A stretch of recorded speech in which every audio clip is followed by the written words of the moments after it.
Madam Chair, members of the board, I'm Kevin Nelson, the county's Information Technology Director, here today to talk to you. We have our quarterly update on our Connect Hanover initiative. So I've got a couple of slides, but then all of our partners also have presentations for you today.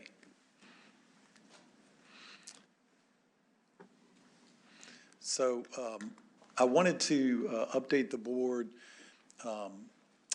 When we started our initiative, it was the board's goal to have 100% access to broadband internet across the county.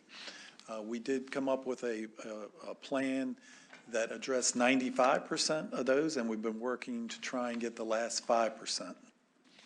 We did apply for a second state broadband grant. We did not get that grant, so I'm going to talk to you about what we hope is the next step. I did want to mention what the 5% was. When we did the initial survey, we did miss some areas of the county that we thought were covered by other providers. We found over the last few years that there are a number of folks who live in what I would classify as a suburban service area who we thought had access to existing internet service providers, but they do not. Some of those have been served by Glo Fiber, but there's still a number that are not served. And the federal government changed the definition on us of what broadband was. So in some of the areas that Brightspeed served, even their I call it older technology, non-fiber technology, could provide a certain speed to certain folks, and it met the definition of broadband. The federal government changed that definition, and that then opened those up. And that was 924 homes that used to meet a lower threshold that were now what we call underserved. So those were all put into the package. So we've talked about this program before, but I wanted to highlight it. Under the Infrastructure Investments and Jobs Act, there is a program called Broadband Equity Access Deployment. It's called BEAD. There was $1.4 billion given to the state of Virginia for unserved homes under this program. You're going to see a little more detail in a minute from All Points about this program, but the funds come through the state, through the same Department of Housing and Community Development that we got our grant from. The difference is the county does not apply for these funds. The internet service providers apply directly for these funds. So we need to have a partner to make sure we are in the mix to get these funds. We have actually been approached by All Points, by Comcast, and by Verizon to potentially partner with us for this. There's no county funding. There is a match that the private companies have to provide, but the county is not required to provide any funding for it.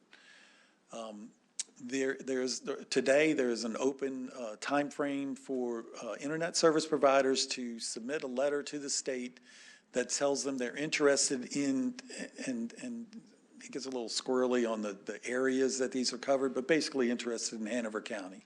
And that's November 30th. So we will know at that point, it's actually not a binding letter, but we'll know at that point, we're almost positive All Points is going to submit a letter.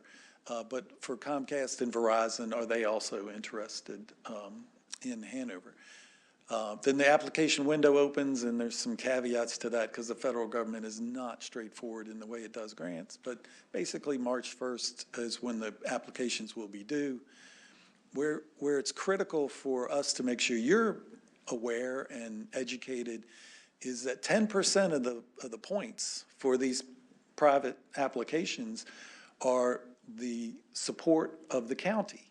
So if you support their application, and they do ask that the board actually adopt a resolution of support for the application, that's 10% of their application. So that's a big piece. Instead of getting 0, you get 100 on those things.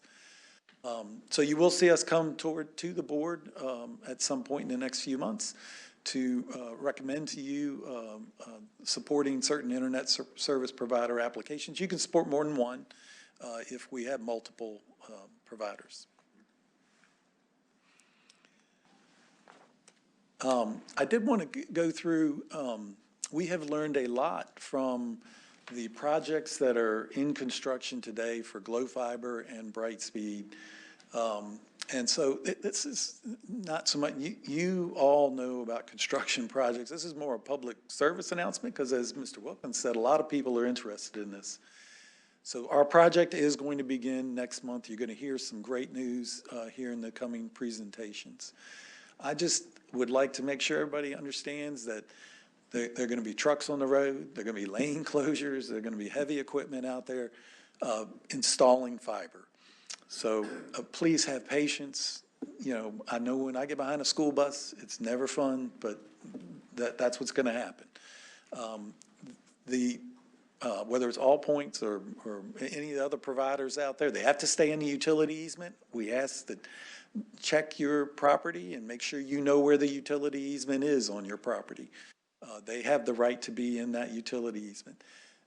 We predominantly, All Points is going to hang on power poles, but that is not their total thing. They will be trenching in some areas. That means they're going to be digging in your yard. Those in the suburban area that deal with Glow Fiber know how that is. So it is very important. Now they don't just tear it up and dump it. They have a process for doing that. We are working with All Points to try and understand where they're going to be, maybe not day to day, but in you know, over a few days, so we can advise the public, hey, they're going to be in your area. All Points is going to show you some of the notification examples they have for this project. Mr. Davis had a great suggestion for Glow Fiber. We did a frequent asked questions document. We're going to do the same thing for our All Points project. But a couple of things I wanted to say. So if you, when we did our original survey in August of 2021, we came up with 6,198 homes. The areas are by census blocks. So you'll look at the map and say, that's a weird area, right? It's just odd, but that's how the federal government did these areas. If you've built a home since, if you're in one of those areas and you built your home since August of 2021, the grant does not cover you. So when you are connected, you are subject to the connection fee. So if you've been there, but prior to that, the grant covers you, you don't have a connection fee. But if you have built recently, you potentially are going to have to pay that connection fee. So you could hear folks say, my neighbor didn't pay the connection fee, I had to, and I think it's about $200. Ask them, are you a reason, is your home newer than your neighbor? It's very possible. We're still working with All Points on, you know, how can we maybe not have this, but it is not covered by the grant. The second thing is, because of the odd shape of census blocks, that sometimes a road is split. And so the front, or in some cases the back of an area, is covered by the grant, but the other is not. All Points has built-in capacity to cover lots more than the 6,198 homes. That's not the problem. But their priority is those homes in the grant. So it is possible that they will not connect everybody on your street. They'll connect the ones in the grant and then come back and connect the rest of the folks on that street. Their priority is the grant. It does not mean we're not going to get to you. It just means you may not be connected at the same time frame as the folks inside the grant. So those are very important for the public, because I know we're going to get calls that say, you know, they're right there, you know, what's going on. And we're going to work with All Points. They've agreed that there are definitely certain instances where it just, you know, they can make accommodations. But the priority is the area of the grant. And again, our frequent asked questions, if you have questions or complaints, we'll have numbers you can get there. And the last thing is the fiber going down the main roads it's going to be probably done by a lot of subcontractors. So we're going to try and get that, not try, we are going to get the list of subcontractors and put that on our frequently asked questions, so you know they should have a sticker on the side of the truck. They should have ID when they're out there, so you can tell that they indeed are working for All Points. The people who come to your home are by and large going to be All Points employees. So they will also have ID and those things, but there's going to be a lot of contractor trucks out there. So we will post that. So again, we have all providers except for Comcast. They are not here today. But before we go, I wanted to mention Ed Diggs is standing in for Dominion Energy today. And Rich Schulman, so Tom Ennis has generally been the All Points person who presented to you. He is still involved in this effort, but Rich is going to be sort of our primary day-to-day contact now. He's been in the industry for many, many years and knows Hanover very well. But before we bring them forward, if you have any questions of me. Any questions? Ms. Pritchard. Hi there. Mr. Nelson, I just have a couple of questions that might be me not fully understanding everything you said. Do I understand that as these are installed, there may be people digging in your yard in what is not the right-of-way? Yes, they are either in the right-of-way or the easement, and the easements can be outside of the right-of-way. Okay. So, as you know, we've had a couple problems in the past with people having yards dug up, and so the responsibility is on the company to put back what they picked up, correct? That is correct. And if folks feel that their property has been left in less than optimal shape, who should they contact immediately? This is not in my district. In my district, I know the answer to that, but I don't feel it always should be a call to the supervisor. What's the number? How do we call somebody if we get a mess? Yeah, well, you call the county, either myself, I've been working with Mr. Kilduff. He's done a lot of answering a lot of these calls as well. Okay. And then, so we're going to try and mirror what we do with Glow Fiber. Mm-hmm. We do have a construction manager contact. And so when we do get calls from citizens, we can contact that person at that company directly, whether it's Glow Fiber, in our case, All Points directly. So yeah, to be honest with you, I don't know what number we publish. Okay. It might be the main county number. I'll find that out. Okay, it would be helpful if that was on the website. Yeah. Because I think people get very frustrated when something happens and they have no idea who to call. Yeah. And then the second question is, when people are notified that someone is coming to do this work in their yard, would the average citizen know where the easement is? They would know where the right-of-way is, but not the easement. And if I have thousands of dollars worth of landscaping in the easement and somebody shows up and start digging, somebody's going to be throwing hands, and it's not good, and we don't want that. How can people be prepared ahead of time for what's going to happen? Yeah, so obviously the easiest way is if your power or phone is overhead, mm-hmm. the easement's where those poles are. Okay. If it's underground, you are generally gonna know where it comes into your house. Mm-hmm. But they don't really, and this is just our experience with Glow Fiber, that if you have garden or whatever, they're not tearing up your garden. Okay. They've been pretty good about that. Now the fact is, you're not supposed to have that in the easement, but they've been able to work around it. That's my point. Like, people know what the right-of-way is mostly, but they don't always know that they're not supposed to put things in the easement. In my case, part of the easement's in my driveway. I think people need to understand so they know what to anticipate. Yeah, and I agree that we have had those cases where they do go through driveways and they are supposed to repair everything back to the way it was. I know just in Glow Fiber's case, and this is what we're talking to All Points about, ornate driveways or you need to figure out a better way, because those are very expensive and very difficult to put back to its pre-existing condition. But they've done this before, and so I think they understand that. Doesn't mean they're not going to have an instance here and there, but, yeah. I would just ask for some sort of link on the website so people can figure out where to go if they have a problem. Yeah. Oh, yeah, we definitely will have that. Okay. We already have the email. I know we have a phone number. I'm sorry, I don't know it off the top of my head. That's okay. I think if we have a link, that's fine. Mr. Stoneman? Thank you, Madam Chair. Thank you, Mr. Nelson. I just have I don't know if it's a statement or a question, but the biggest complaint I'm getting, there's no notifications when they come into the properties. And so is there any way we can impress upon the providers that you got to notify? Yeah, and I agree with you 100% that that's maybe where we've fallen down.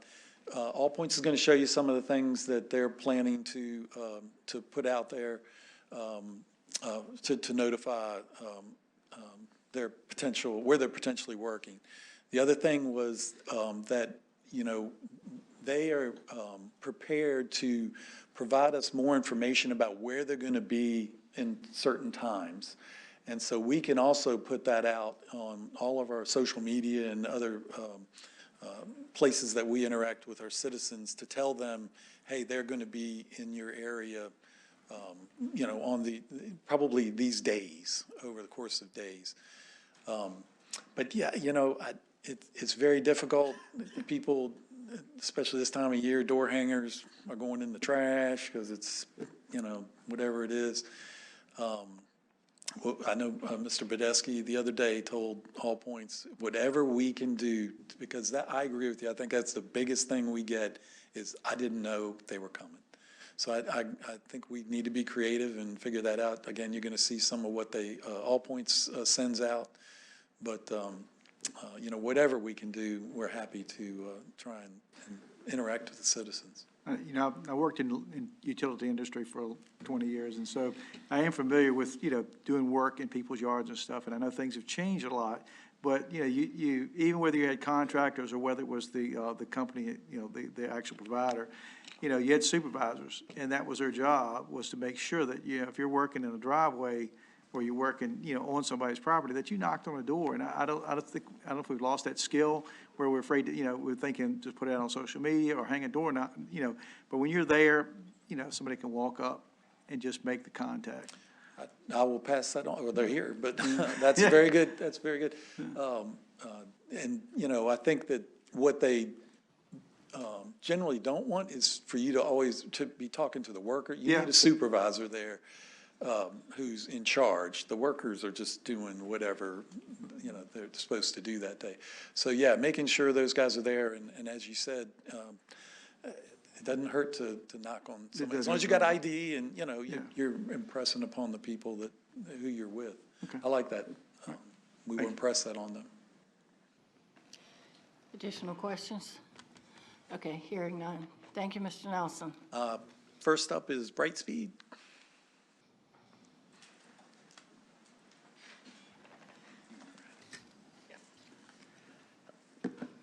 Good afternoon, Supervisors. Thank you for having me again. My name's Chris Dillon. I'm Director of Government Affairs for Brightspeed. I did want to appreciate the comments you made about line workers and utility workers that are out in the field. We have a significant presence in Southwest Virginia, East Tennessee, Western North Carolina, where significant damage. I've worked hurricanes my entire career when I was in government, from Fran in '96 through the last one here, Helene, and I've never seen damage like I've seen in Damascus, Grayson County, steel parts, no power.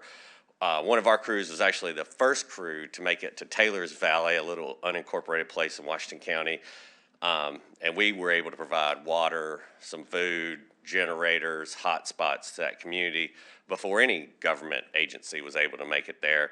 So we have a lot of men and women who are out there every day working 16 hours, 18 hours, trying to get communication systems back up for government, for emergency responders.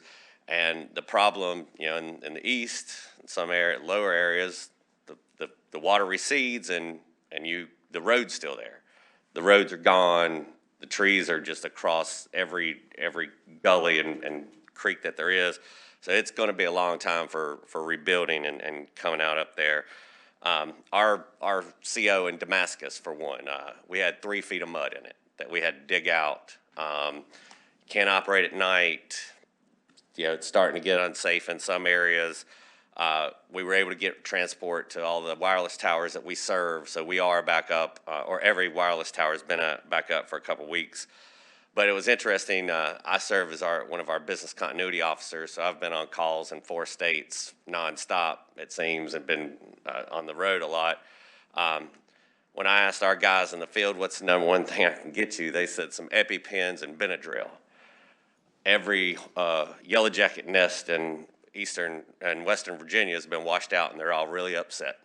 So when they get out of their truck, they're stepping into a hornet's nest, literally. So I just wanted to thank you and to remember to think about those men and women who are out there doing their jobs daily. I went over Brightspeed. I won't go back over everything. That's our pricing plan, I think, since the last time I was here. We do offer 2 gig service now for $99 a month. That is extremely fast for residential speeds, and one of the top products in the United States is being offered right now.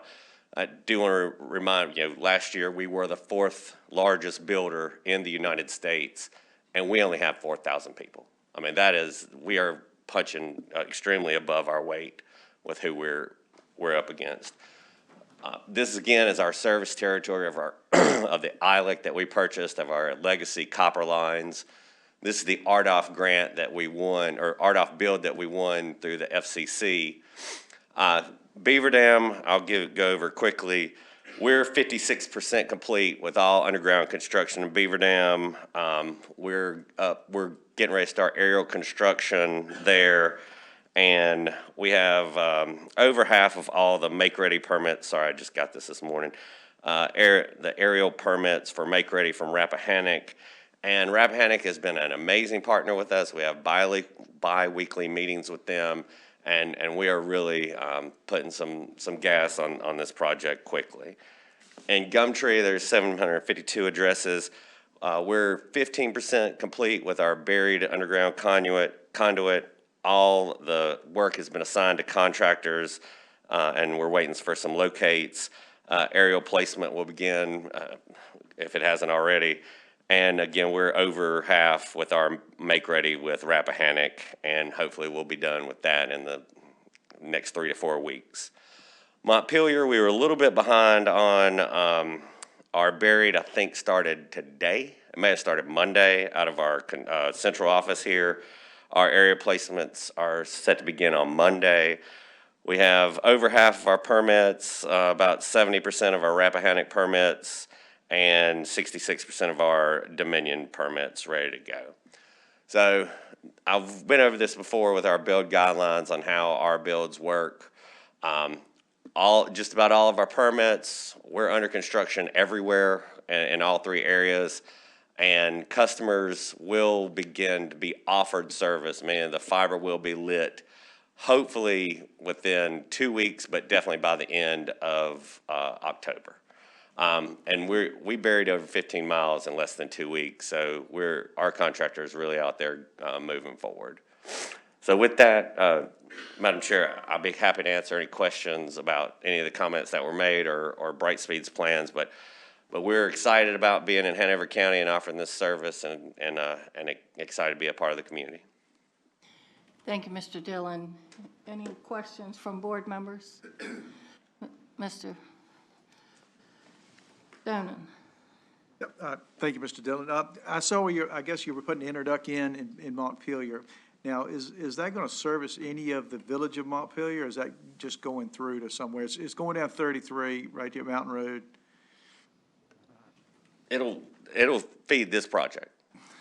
Yeah. So yes. Because I just ask directly. I'm on all points in that area, right on Mountain Road. That's who is projected to provide me with service. And I was just wondering, if you're coming through that area, would you provide service sooner to that area, or are you just going to hit the ones that are on your list? I will ask that. Right now, what we do is the addresses that we have to hit in the RDOF build is what is what this. It's not a grant. It is the Universal Service Fund. We bid on it, and it helps subsidize this project. As we go past addresses, we call those pull-throughs. Yep. So we're not getting a subsidized rate for that, but we will offer service if it passes a residence or a business. Okay. And in the second, you know, we've discussed there was an issue out in Beaver Dam. Are we any closer to a resolution on that with the? I can't speak to that issue. Okay. All right. That's all I have. Sorry, but for everyone, but when legal threats are made, my counsel advises me, stop talking. All righty. Any additional questions? Thank you, Mr. Dillon. Thank you very much. Thank you.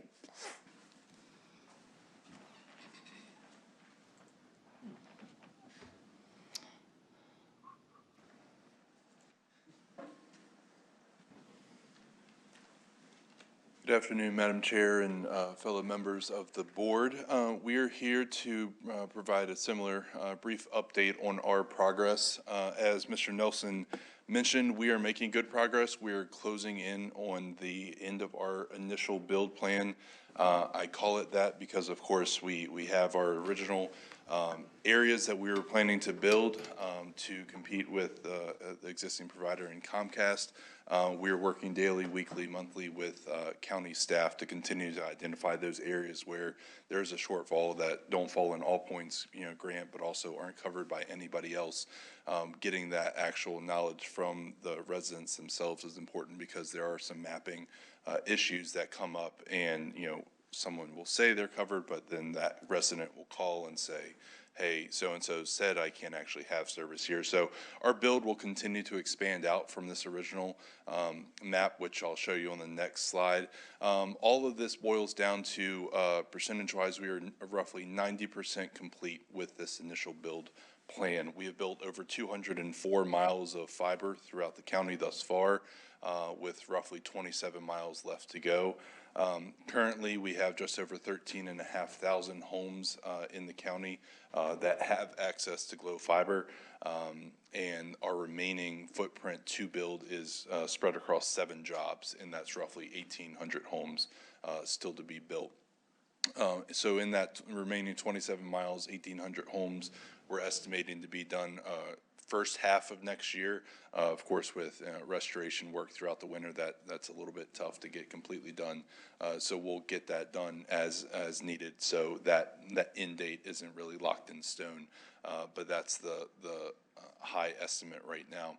Challenges are the same, unchanged throughout the project, and all providers will admit the same. Make ready locates being done and being done properly, as well as utility damages are all challenges we deal with daily, but we're overcoming them and getting this built. So here's the map I referenced, really short and sweet. The green areas are already built and have active service. Not to say that all restoration is done. Some of these green areas, or DSAs, LCPs, that we call them, may have just been completed right before this map was pulled. So restoration, of course, continues even after the service is turned up and live. And the yellow-orange areas are the areas where those 7 jobs remain to be built. And again, this is just the initial build plan. We have future growth plans to continue to expand outside of this, just naturally, organically over the years, as we continue to offer service and become more and more aware of where we can help county residents. So I'll move forward to just a reminder, like Chris said with their plans, just a reminder of what we offer. We're full triple play service provider, so internet, phone, and TV, all provided over the single fiber line, single fiber drop to a home. And here are the rates for those plans, and that's my final slide, but I can take questions, go back to the map, or do whatever. Any questions at this time? Ms. Pritchard? So first of all, I know what it's like to be the person who's standing in front of everyone on the hot spot, and I apologize for that, but you know that we, back in the fall, had some issues with Glo Fiber, and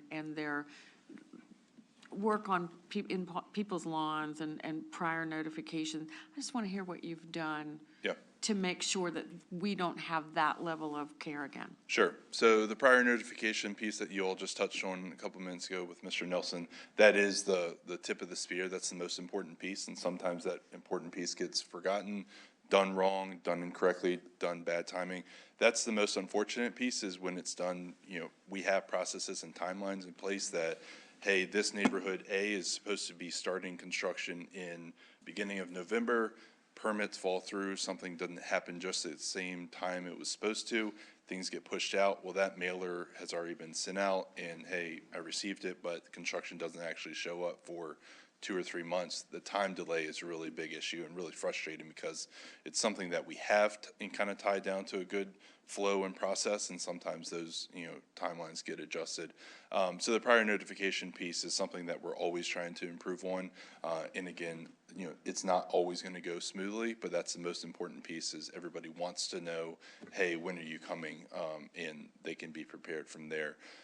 There are some bad actors out there in terms of contractors. Frankly, we do all of our work through contractors, and our construction managers, project managers over this area manage them, but if things go wrong, if they don't follow our safe dig practices, they're not keeping up with the restoration, their interactions with county staff go awry, whatever bad things happen, if it's a continued offense, we do end up firing them. So that sometimes is something that then creates a little bit of a delay, but hopefully fixes it moving forward to where our contractors, we send out advanced mailers, but the contractors there on the ground are also responsible for hanging the actual door hangers. So that's another piece that they could be doing wrong. So anything that goes outside of our realm of acceptable behavior and performance, we do fire them and bring in somebody that will do things properly. So that could have been another cause for improvement. Or if it's not improving, that's the next step for us to take care of. But yeah, those are the two main things, is just taking care of what we can take care of. Like Mr. Nelson said, there's always going to be somebody out there that either doesn't understand where the right-of-way is, or they think they have different legal rights than they really do in terms of maintaining that right-of-way and trying to prevent us from building where we're legally supposed to be building. So those things will come up. We address them as needed as they come up, but things will happen, but it's just our job to continue to improve and take care of those issues as they come up. So let me just make sure I understand completely, because the issues, I agree that those are the issues, but there's also the issue that lawns were left in less than ideal condition. I saw them myself doing the walkthroughs. But so if someone comes to my house and they're installing line, and is it correct that the last thing that they should do before they leave my site is hang a hanger on my door, so that if there is a problem, I know who to call? Yes and no. So technically, the door hanger that I reference is the advanced prior notice. That's, hey, Ms. Pritchard, we're coming to your neighborhood. This is what you should expect digging. This is what it'll look like. This is what we use. If there's extended restoration, so going into the winter months, this is particularly important. If there's snow on the ground, if there's heavy rain, whatever it is that prevents us from restoring grass seed from growing, or patching driveways as needed, things like that, those will be an extra door hanger that we leave behind. And that's just saying, we realize we left a mess, we've done what we can, but if we continue to try to restore this, it'll just make it more of a mess. Expect us to come back in the next 30 to 60 days.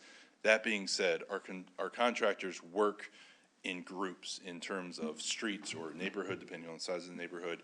So they don't dig a yard, fully restore it. They do dig a couple yards and restore before they move to the next section. Now, if that's not being done, yes, definitely let us know, but they definitely will touch it up to completeness as best they can, depending on the weather, but also on that production. They don't necessarily go through and restore every single yard that day. They restore it to safety. Of course, they're not going to leave open pits before they leave before the end of the day, but they do work in kind of chunks. So they'll restore a couple of houses at a time. So I don't want to be difficult. Actually, I do want Sure, to be sure. difficult. If you came to my yard and you did a project and you walked away with a note that said, hey, you know, we'll be back in 30 to 60 days, I'd be pulling my hair out only because I couldn't get to you to pull yours. Okay. And I think for most people, having that kind of mess left in their yard with a, hey, sometime in the next couple months is unacceptable. Right. It appears to me that if you work in someone's yard, it would be a simple thing to just say, leave a hanger on the door. We were here working on your yard today or in your yard today. If you have a question, here's the number to call. Sure. People just want answers. Most people are very reasonable about the responses. And if I called and you said, hey, you know we have to do this, I'd be fine. But just the, I'll be back when I get back. Right. Really makes people angry. Sure, so just to clarify, the 30 to 60-day return time is just for bad weather times. We don't tell, that's definitely not our response. Now, if it's beautiful weather like we have out here this week, and that's a response you get when residents do call or email in, by all means, that's falls in right in line with that bad performance, not the way it should be.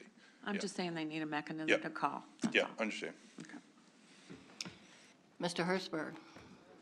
Thank you very much. Thank you very much for your presentation. I'd like to provide a little bit of feedback because I just went through the entire Glow Fiber process. Okay. Everything from the work in the neighborhood, and I watched as I was driving down the road, I noticed how the workers were working, and I also subscribed and now am a Glow Fiber customer. Okay. So I wanted to say that maybe approximately 3 months ago, the work began in our area, which is Cold Harbor Road and Walnut Grove Road. I received 3 notices in advance. I knew they were coming. I saw the workers in the field working, and I'm not going to comment on any other area. I'm only commenting on my area when I say this. The workers that worked our areas were very hard workers. They worked diligently and they worked hard. They did a lot of hand digging. And some of those guys worked their shovels all day. It was impressive. So I wanted to let you know that. They hand dug our entire neighborhood, including in front of my house. So I saw it, my own eyeballs, right there, face to face with those guys. I did check with customer service to get information. The response time on the phone was very good, professional. The information was accurate. As I said, I did subscribe. The billing was exactly what I was told it would be, to the penny. No surprises. We know there's certain little taxes and fees. You don't always know what they are. But in general, no surprises. Excellent billing. It came on time. Exactly what it said, came to the right place at the right time. Very good. The final connection, they came in and did the neighborhood first, and then when I subscribed, they came out. They were out like within 2 days to do the final inspection. The guy showed up a little early. Nonetheless, he was there, and they used this special tool, and they were able to, instead of digging up the yard, they used this tool and just kind of opened up the earth just wide enough to get that line in. And they ran it around the house. They could have took the short way, but I think they were more concerned about possibly hitting the water line or another utility. So they went the long way, and then they didn't have to worry about hitting anything. I thought that was really good. And they put the service where they said they would. And then the gentleman came in. He was very professional. Set everything up. Everything was working before he left. So I did subscribe to the internet. It's been working good. The landline phone is a really good deal because if you get that with the internet, it's $10. Who doesn't want a landline for $10? Right. I find that very good. The one thing that I did not do was I did not sign up for the TV, and I'll tell you why. Because Glow Fiber does not offer Newsmax. Okay. Very disappointed to see that. Because Comcast, Right. Verizon, I don't want to speak for them, but I believe they do. Okay.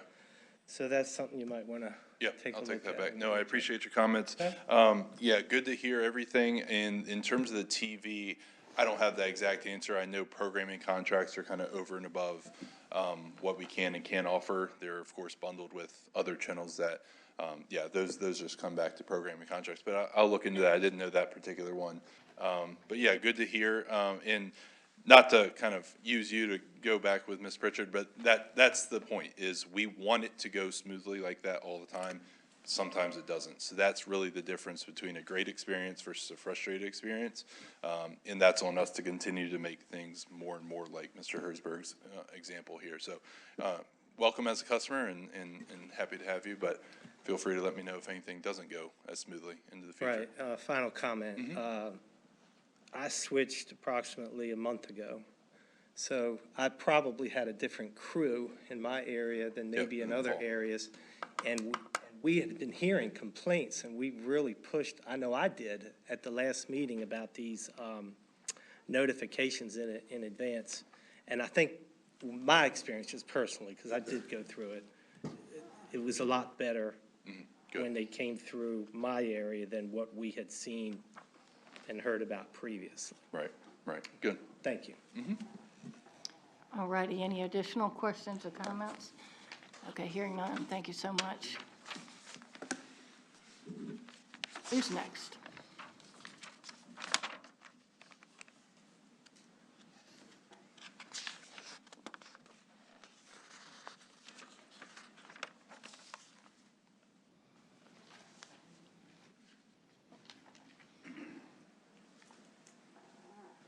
Afternoon, Madam Chair and Board. Thank you for having us here today to give you an update. I'm Mark Ponton with Rappahannock Electric Cooperative. And talk to you a bit about our progress and how we're going about with this, all of the different ones that we're working with in your area. You've seen this before on one of the previous slides, shows, this just gives you the idea of the process that it takes to actually go through to be able to get this all the way through to actual getting your connection to your home. So from the time that the ISP submits a ticket to us that says we want to attach to your poles, to actually being able to get it to that point where the ISP can come in and connect to your home. So this is just a process that just to give you an idea of the multiple steps that it takes just for, to be able to get things ready to go. So give you updates on Brightspeed and how they're doing. You heard from Dylan and how they're getting along. You can see that the applications that the number of attachments that they're looking to do is about 875. We are all the way through with all of the design, the engines tickets, which is how they apply for an application to attach to the poles, and also the make-ready estimates were provided back to them. Where you see it near the bottom, it says construction queue. That's our queue. What that does is puts it in our operations and construction to be able to go out and do whatever it is necessary. Could be changing the pole, maybe moving some things around on the pole, adjusting things of that sort. And I've mentioned this before, but don't try to correlate that number of 34 with the number of poles, because it's not the same. There could be, when the ticket is submitted, it may be 34 tickets, but that is all inclusive of the 875 polls. So just so that you don't, just understand how that works. Different tickets, depending on where the area is, of how many poles they need to attach to, it could be 5, it could be 50.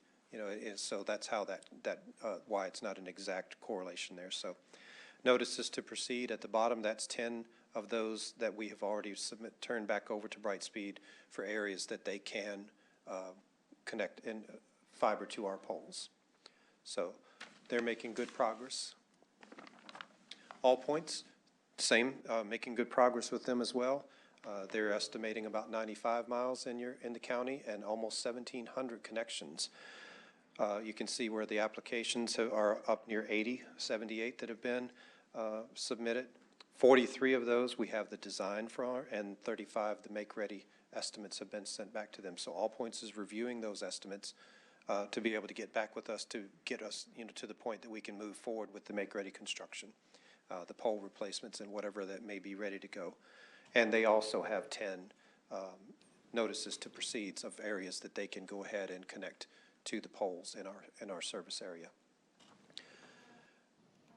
Both of the projects, especially I can say for sure on the All Points broadband one, I know it's a question from one of the citizens of, are those tickets in his area? And I can say that yes, this is all inclusive of all of the areas for where they're planning to work in our service areas. So we do have information from them for that. So we're making good progress on this. So once the make-ready estimates get back to us, we will be ready to move forward with construction so that they can continue building their fiber. Just another note to let you know the commitment that REC has to this. We went from me, the one full-time employee about 2 years ago, to 10 now in the department.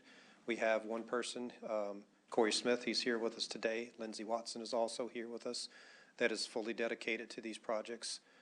So in order, it's just the sheer volume of this, with all of the money from the VATI projects and the ARPA and CARES Acts, just the amount of applications and the amount of work that came in, we had to ramp up the department. In fact, this department was established in REC simply to take care of all of this work, because we went from hundreds of tickets to thousands upon thousands of tickets worth of information each year. At the beginning of this year, we had 18 crews. That's been increased to 24. Now that is for all of our projects, for all of the make-ready that we do, not just All Points, not just Brightspeed, and we do move those crews back and forth and around to the different areas that are needed as the work becomes available. Notifications was talked about with some of the ISPs. We do send out letters to the residents, letting them know that we're going to be in the area doing this work. Kind of like, was said, sometimes we get calls and says, what's going on out here? We had no idea that you were working. Letters get thrown in the trash and things of that sort. But our construction crews, the supervisor of the crews, actually will go around ahead of the construction crews and to each home and be looking at things. And sometimes, if they find the person home, they will knock on the door and let them know that in a week or in a day or 2 days, whatever the case might be, our construction crews will be in the area. Our leadership and our board are very much involved and very much behind this, and they're committed to for us to be able to do everything we can to make all of these projects successful. I have internet service, and I know that anyone that does is very excited to have it. So I couldn't do my work from home if I didn't have it, so I understand what some of the folks are talking about that don't have it now and are looking forward to it. This is just a map I showed you once before. This shows you our fiber utility network that's in your county. It is completely built, so everywhere you see that blue line within Hanover County, that fiber is available. We lease dark fiber, so we'll lease fiber strands to whomever may wish to come to us and ask about it. All Points is interested, and we've talked with them about leasing some of that fiber. That fiber goes all the way up to Equinix. It's connected in that data center. We're working towards 2 other data centers. One is in Ashland, the Pixel Factory, and then the other one is up in our Front Royal Blue Ridge area. So we have this entire network across the 22 counties we serve is going to be about 820 miles. We've built all but 175 of that. So most of it is built in service and available for leasing should anyone be interested in leasing fiber to get them from point A to point B. That actually I just was the information that I just gave you about what's in the county, 41 miles, and that we reach all the way back to Equinix. So this is our contact information for anyone who might need it. Feel free to always reach out to us if there's any questions. And if there's any questions now, I'll be glad to answer them as best I can. Any questions by board members? We have one from our administrator, Mr. Badesky. Thank you, Mr. Ponton. Mr. Wilkins in particular asked about pole progress from the summer to now. And the project in Hanover County of just over 6,000 homes has 7 service areas. You're going to hear about 3 of which are in the Dominion service territory, 4 of which are in Rappahannock. It was shared at the last meeting that they were anticipating begin construction on the eastern side of 95 and moving west. Yes. And so we know that there are a few months, they're going to announce their construction date. There will be about 3 months of construction to take care of the Dominion service territory, and then they will be moving into the Rappahannock territory. In our call the other day, you had expressed that you have confidence that by the time the construction is complete in the Dominion service territory, your reviews and approvals and the alignment with all points will be of such that they can roll into your network. Yes, and I'll back up to this slide just to show you, that we're already, oops, yeah. So you can see that we already have a number of them complete, ready for them, and also some notices to proceed. So there are areas that fiber could be built, yes. So yes, we believe that we can keep this flow going once they're finished in the Dominion service area.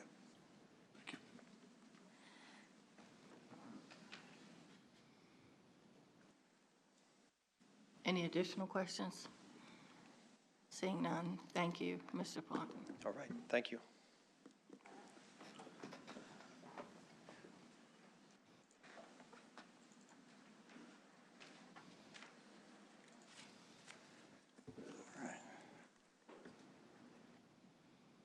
Good afternoon, Madam Chair and members of the board.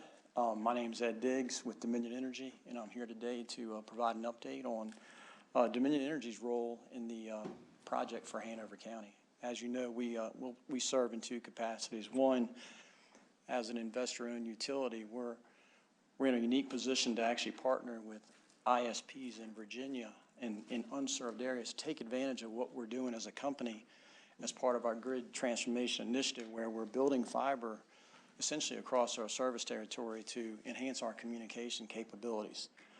As part of that legislation, we can partner with ISP companies like Allpoints in these unserved areas to help close the gap in Virginia.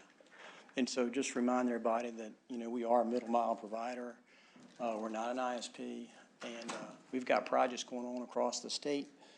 We got line of sight to approximately 3,000 miles of middle mile that we'll build. And we're actually participating in projects in about 30 different counties, so a lot going on. And of course, we are partnering with Allpoints here in Hanover County. Just to give you a little bit of an update specifically about our middle mile initiative in Hanover County, we've got almost 54 miles that we've already built, which is designated by the green lines you see here on the map. The yellow lines are some miles that we already had built as part of our previous grid transformation projects. So probably a little over 65 miles built here in Hanover. All that's constructed. We are in the process of securing splicing resources so that we can finish that out. And then, of course, we're working with Allpoints weekly on, fiber matrices and getting a splicing plan together so we can start turning over fiber to them later this year or earlier next year. The second part of what we do at Dominion Energy is we're also as you know, we are pole owner. So we do a lot of joint use work for many ISP companies. Most importantly right now in Hanover, it's with Allpoints Broadband. And so as you can see, we've got requests from Allpoints for about 2,300 poles for attachments. We've already granted them permission to attach on about 1,150 poles, with more work coming daily. And we project the way our work requests have been designed and progressed that we have most of that work ready complete by the end of November, if not early December. Of course, that could get impacted with the recent events down south. We have deployed a lot of our resources down there to help from a utility perspective. So, but all in all, the Hanover project is going very well, and we continue to partner and work well with Allpoints Broadband, and I believe we're on target to meet their commitments in Hanover County. So with that, I'll ask if there are any questions. Mr. Erzberg. Thank you very much. Thank you very much for your presentation, sir. Just speaking for what I've witnessed in my area, Dominion has done a really good job of working to provide the poles for Allpoints. in the Old Church area, 360, Flanagan Mill Road, McClellan Road, Rock Hill, all of those areas, and that is very much appreciated. So the question I have for you is, have you seen any issues with current providers who may have lines that need to be moved, who have been hesitant to move those lines? And is that causing any sort of a delay with the remainder of the poles?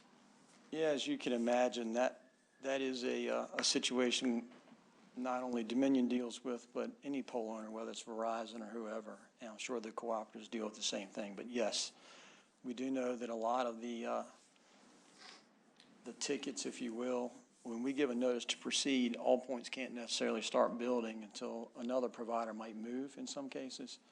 So we don't have any control over that, but, and I'll let All Points speak to that, but I know they have a pretty good communication process, and I think they're working through some of those challenges. So if Dominion is the pole owner, why would you say you don't have, or Dominion doesn't have any control over that? Well, it's part of the FCC guidelines, and we're regulated by the FCC from a pole attachment perspective. So we follow the federal communication guidelines, and we do our notice process, and then, of course, the third-party attacher will do their notification, and it's all based upon when they're ready to attach. But a lot of the third-party attachers, they do not respond. Some of them, as you can imagine, the volume is probably coming into them. They're probably not, maybe staffed to keep up right now. I don't want to answer on their behalf, but I'll tell you that one thing we have looked at is there's a self-help option, but then you take on more risk and you take on that work yourself. So we are starting to do some of that on our side. So when because we have to put fiber up too, and sometimes we have to rely on them to move. So we're looking at that self-help option as well. Well, thank you very much for your willingness to come today. It's greatly appreciated. Thank you. Yes, sir. Any other questions? Additional questions by board members? I do have a question. Could you go back to your map? Sure. Green and yellow map. So this is wonderful to see this map and that these poles are now ready east of 95. You do have a section west of 95 that Dominion covers, and I've never seen a map on what your plans are, where we are. You haven't forgotten me, have you? If it's not reflected on this map, it was probably not approved as part of the unserved area where we're actually building our middle mile. I mean, to my knowledge, this is our footprint for our middle mile in Hanover County, at least Dominion's middle mile. Okay, maybe Mr. Shulman can shed some light on this for us. I'll remain hopeful for another 10 minutes. But that's, to my knowledge, this is our middle mile footprint in Hanover. And we built our middle mile based on the approved polygons, the unserved polygons that Kevin referenced earlier, I believe. So, Okay, all right. thank you. Yes, ma'am. Thank you.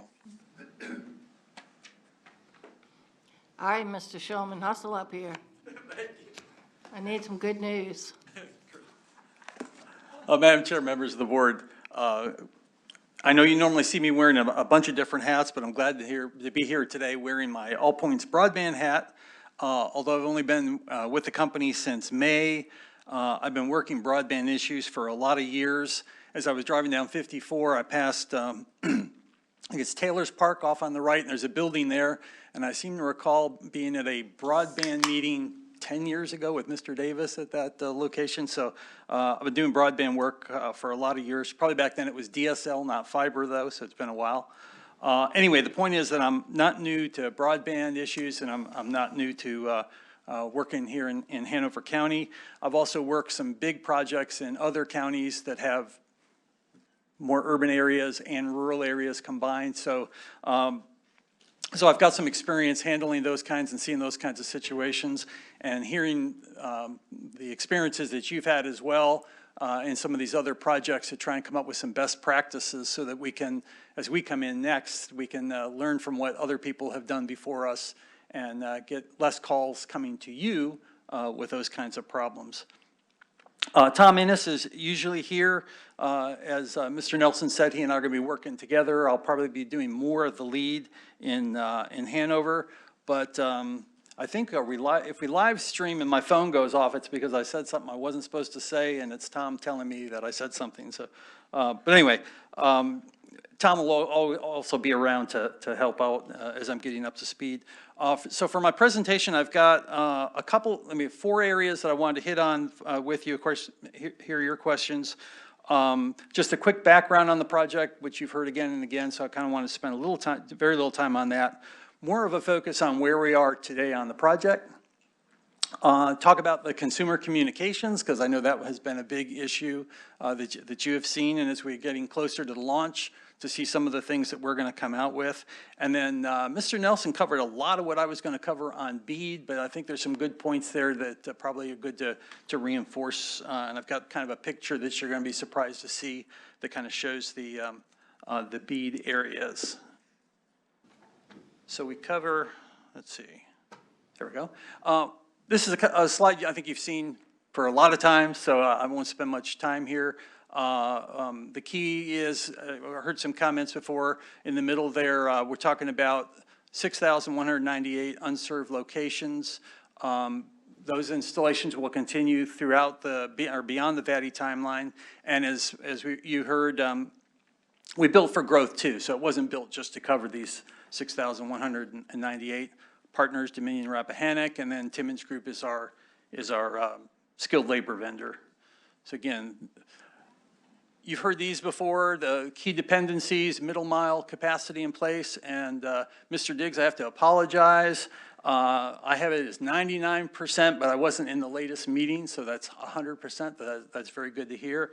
And for the chair, on the middle mile, let's see if I can explain this one, because at first blush it sounds really complicated, but it's really not that complicated in that there's a middle on the some of the areas in the FSAs, the fiber service areas on the east side. We are using facilities that Dominion got, middle mile facilities that they are building. So for instance, on the western side with Rappahannock, they did not do a middle mile project like Dominion did. So there's no middle mile that we're attaching to. Now they have a fiber network that we could use if we wanted to use part of their facilities, but they didn't build anything specifically as a partner with us to do that project. What they did was all on their own. So what Dominion has done on the eastern half is they applied for a program that was allowed by the state code, had to get approved for the State Corporation Commission to build this middle mile that we can connect to help us out, but it's not a necessary part of the program. So in the areas that are west of 95 that are Dominion, we're still going to be attaching to Dominion poles there, and we're going to use a network to get back to the big internet. But we won't be using a middle mile there because we didn't ask them and they didn't build part of that middle mile on that side of 95. So I hope that makes some sense for you.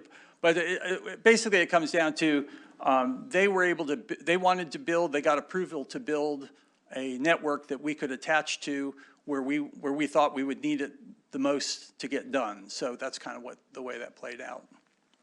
And I can probably get you more information on that as well. Again, talking about the three major dependencies. We were talking middle mile, utility pole make ready. We've talked about that, but I'll come back to that as we go on. I can confirm, because I saw them today, that there were 35 invoices from REC on poles, so that was an accurate number. And I say 35 requests. There are actually a lot more poles that are included in each of those requests. And the last piece there, a significant queue of constructible miles. I'm going to come back to that with some slides, because that's where the really good news is for the FSAs on the east side. The rest of these are things you've seen before. The network east of Ashland, our fiber service areas 1 through 3, first to be released to construction in November. Service should be available in February. That's in accordance with and meets the current schedule. Again, as a reminder, we don't get reimbursed for anything going forward until the network is constructed. So we got a payment up front early when the project went through its early design, some amount of funding. But all this work we're doing now, we don't get anything back until we get construction completely done, and then we go in with your approval to the state on that. And then mentioning BEAD, I'll come back and talk about BEAD a little bit, but again, VATI is our priority here. That's where we've got the deadline.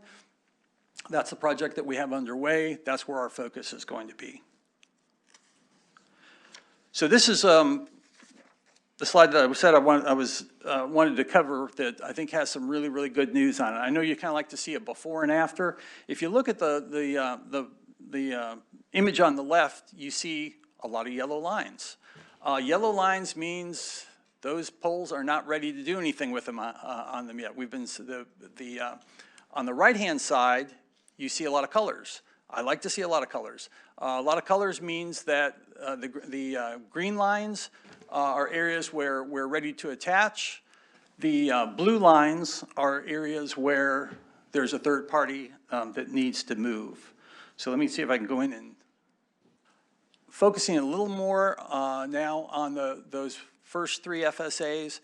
And if you look on the right-hand side there, you see a lot of area there. I don't know if I have a laser on here or not, but it's Old Church Road. It's hard. This one isn't actually, you don't have a label on it, but it's the Old Church Road area. You see a lot of green areas, and those are the areas that we're going to be focusing on because those are ready for the attachments. Mr. Diggs was talking about the blue lines, which is where we have third parties that still need to move. We, as he described, there's a process for doing that. We work with those other providers who are on those poles to get their moves done.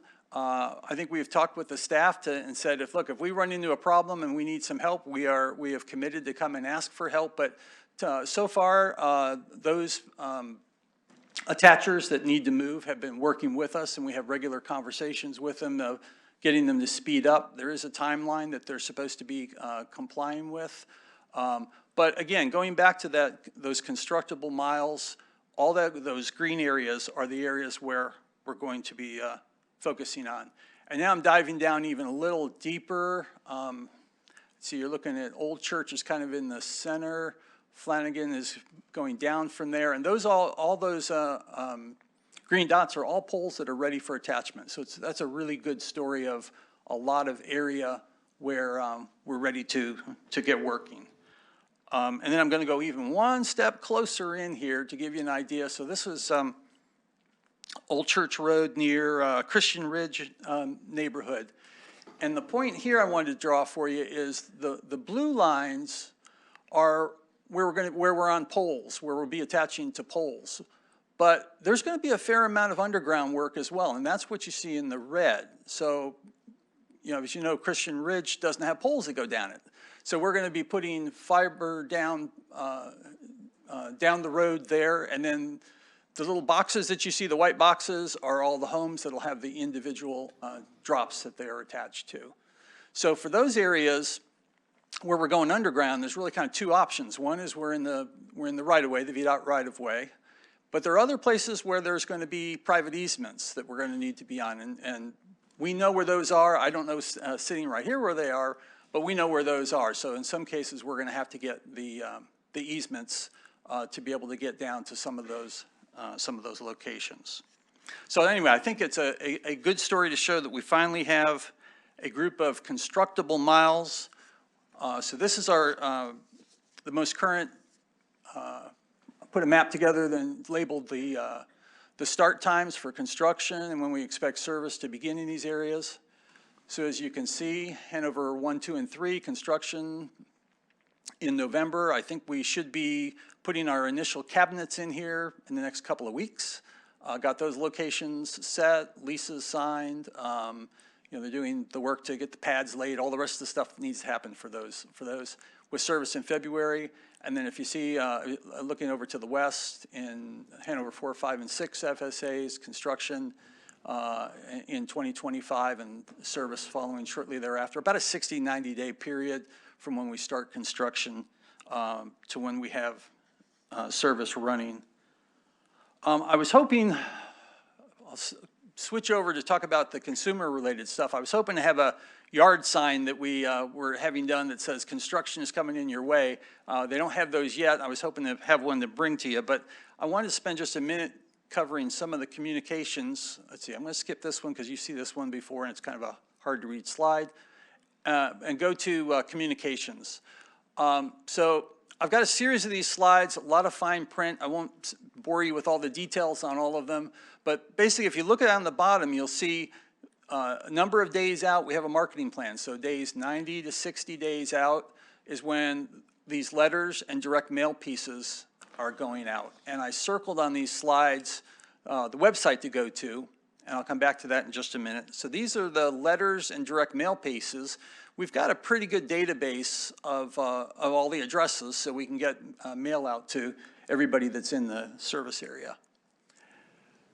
And then as you get closer, this is 30 down to launch, direct mail, door hangers, for whatever they're worth, we'll be doing those as well. And we've actually got a pretty good database of email addresses. So emails will be going out as well for people that have either given us an email or an email that we know of folks that are going to be in the service area. And then there's a whole digital and social media campaign as well with information that'll be going out for, directing people to the website. So what happens when you go to apbfiber.com? Well, I actually did it, and so this is the first screen that you get. And I drew just a red arrow on there to say, get started today is what you click on. You click on that, and it takes you to this page, and I just put an address in for somebody that I know lives here in Christian Ridge, and this is what you'll get. So it says you're inside of the planned service area. Services will be available to you soon, and you can put your contact info in there, and now you're in the system, and you're going to get the notifications that come out from us.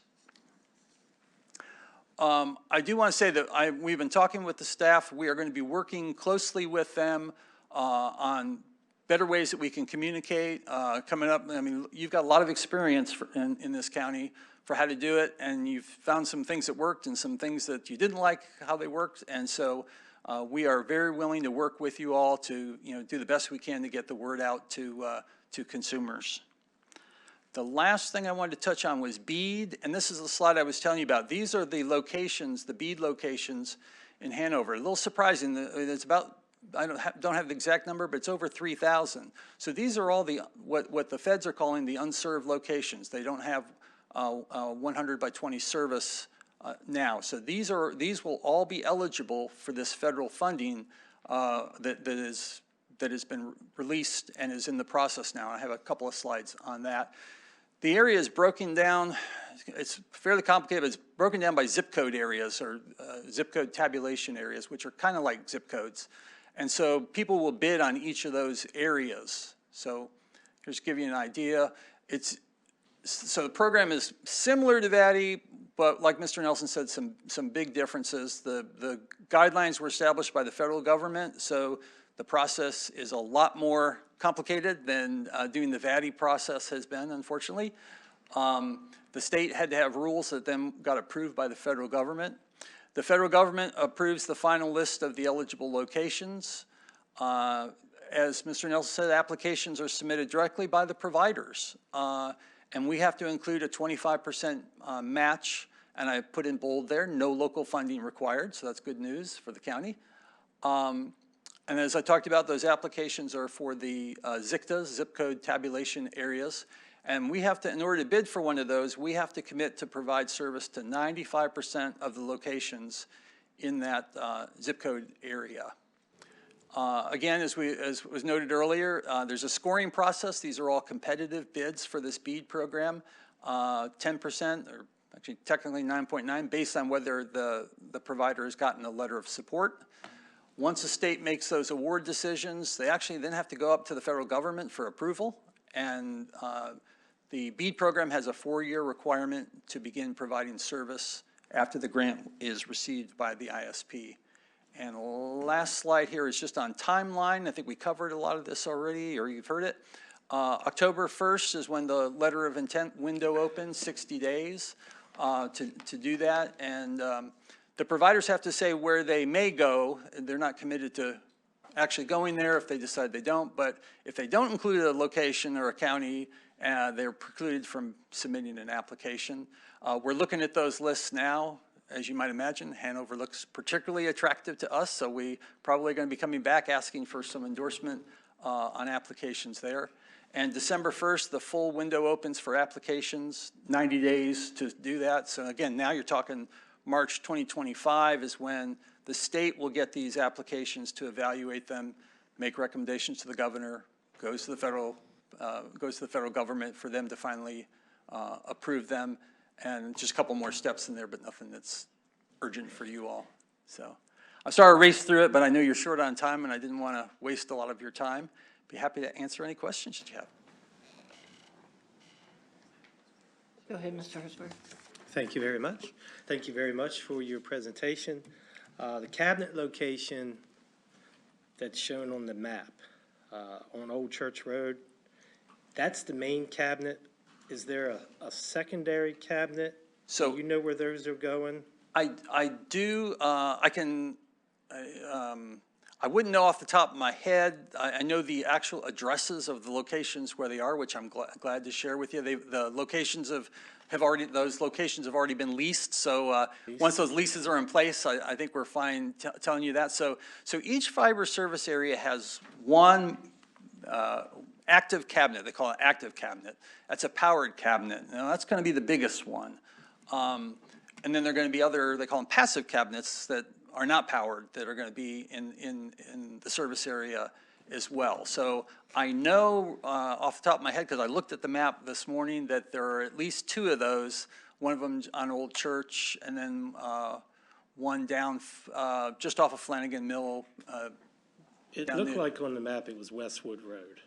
No, it's actually west of there, more towards where Hidden Lakes is, that area over there. But I can get you an actual location for those 2.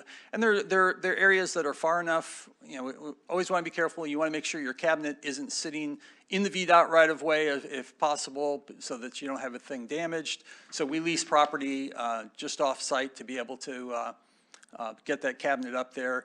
We've already had meetings with Dominion and to talk about power. We're good there. The processes are just continuing on to all the thing you have to do to be able to put a 12 by 12 pad and a very large cabinet in place.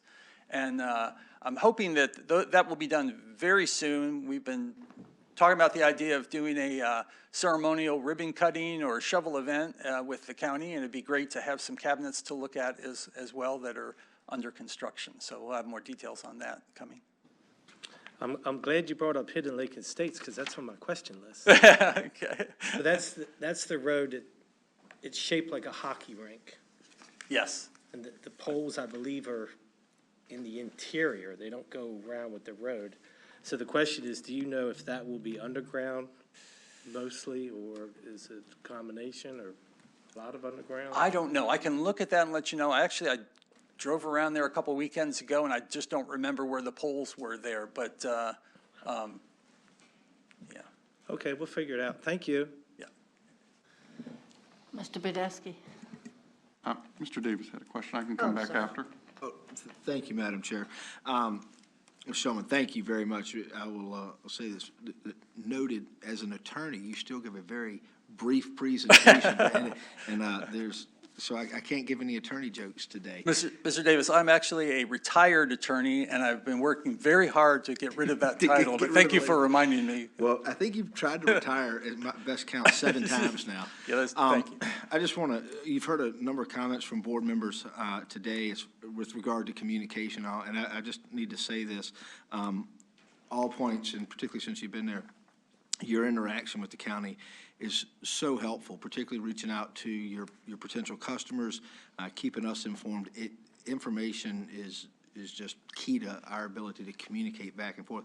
And I wanted to thank you for that, because y'all kind of set the standard with that, and that's not a disparagement on anybody else in the room. I don't know if they're still here. But it is so very helpful to be able to have a liaison with not only your industry knowledge, but your ability to communicate down to the granular level, particularly that's oftentimes the questions that we get, they are very granular, and sometimes they're binary, right, when constituents call. So thank you very much for that. It's a pleasure working with you, and I mean that sincerely, yeah. I'm looking forward to being very heavily involved in the project with all of you. Now, Mr. Badesky. Thank you, Madam Chair. Good to see you again. I just wanted to clarify a couple things that I'm not sure. It was mentioned that third-party folks may delay some of this. And basically what that means is and for example, if Verizon's or Comcast is at the location where the ISP needs to connect, they are notified. They typically have 30 days to relocate their lines. We know we have some tickets that are 100+ days out. And so while the providers are going to try to do their best, they're also at the will of some of the third-party folks to move their lines to a different level on the pole. And so hopefully that we're going to keep working with our contacts to assist the providers by reaching out to those providers that may need to move. Anything we can do, we're certainly going to reach out and do that to make sure we can keep this moving. The issue on notification, that you heard the provider side, there's going to be a county side. So as we have done since the beginning, we've kept the Connect Hanover website page up.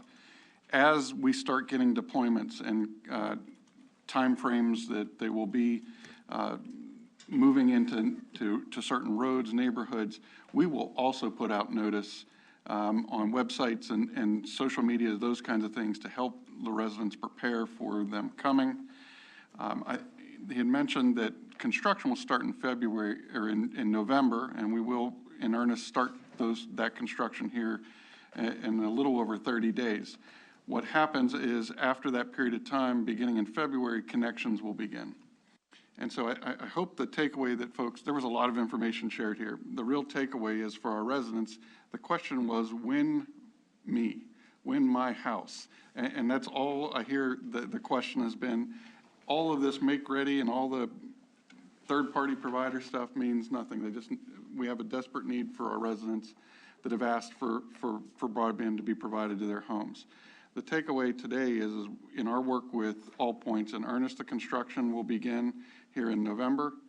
The first 3 FSAs, which are east of 95, will occur between December, January, February. Beginning in February, the first connections will begin. Up to 1 year from notification of the first connection notice, residents can connect with no additional charge, regardless of distance from the road where the line may be. And that project, after the first 3 service areas are completed, they will be moving into the final 4, which are mostly western Hanover. And the contract that we have with All Points and the agreement that we have with the state requires that work to be done between the September and October timeframe of 2025. So all passings have to be complete. We were given confidence by the utilities and All Points this week that they believe, and I know some folks wanted them to start on the western side versus the eastern side, but that's the way it worked out. They're starting east and going west, but between November and September, October, all the passing work has to be complete. And all connections will fall 1 year from the time the passing is complete. So up to October of 2026, folks will still have the opportunity to connect if they were the last passing done. And so the work is moving. We will continue to monitor the contracts. This is, I can't tell you how many days I wish we had a truck and could go hang fiber and provide it to the homes. This is much more complicated than many people appreciate. But at the end of the day, it's about delivering for our residents. And while we are months behind where we had planned to be, it is coming. The real announcements today of the connections are moving forward. We're going to continue to monitor the contracts, hold them accountable, but we believe we're on track at this point. Should there be delays, we're going to share those publicly as well. There's nothing to hide in this process. And I think one thing that could have been a little bit confusing was the bead map you put up, because Mr. Nelson earlier said there was just over 900 homes. 2/3 of the map you put up are now eligible because they didn't qualify when VATI was applied for in the first place. And so that's why that map looked like there was more green dots. Some of those homes would have been considered served when we did the initial project. Because the speed requirement of the federal government has been raised, an additional 2/3 of those green dots are now eligible for future projects. And so that doesn't mean they don't have service, it just meant that the service no longer met the federal guidelines for service. Exactly. Thank you. Additional questions? One Mr. final, Hanover. one final comment. Thank you very much for mentioning the ceremony that you mentioned, the groundbreaking ceremony. Yes. Thank you very much for letting us know about that. Yep. Appreciate it. Thank you. Mr. Shulman? I just have to say, it would seem to me that at this point, we would at least have a little map of where we're going in the western part, what the route is, and so are we still on target that all of this is going to be completed at the end of 2025? And does that mean by the end of 2025, we will have all of the laterals, but not necessarily everyone will be hooked up? Or is it at the end of 2025, everyone who's eligible will be hooked up? The timelines are really clear. It has to be everybody, the passings have to be in place. Now, when people sign up is completely up to them, but all of the construction of the network will have been done so that every home that needs to be passed, is required to be passed under the VATI contract, will be passed. In other words, you can call and get service is the way that'll work. So when will this map for the western part be generated? Oh, so there's different design levels. So there was an initial design that was done. There's another design that is being completed. I think I have a meeting tomorrow where we're going through the next design level on that. So we'll have a design that's very much like the little pieces that I showed you today of where that will go. I would guess that at the next presentation, I might be able to share some of those for the Western FSAs as well. Okay, that'd be good. Yeah. Thank you. Thank you very much.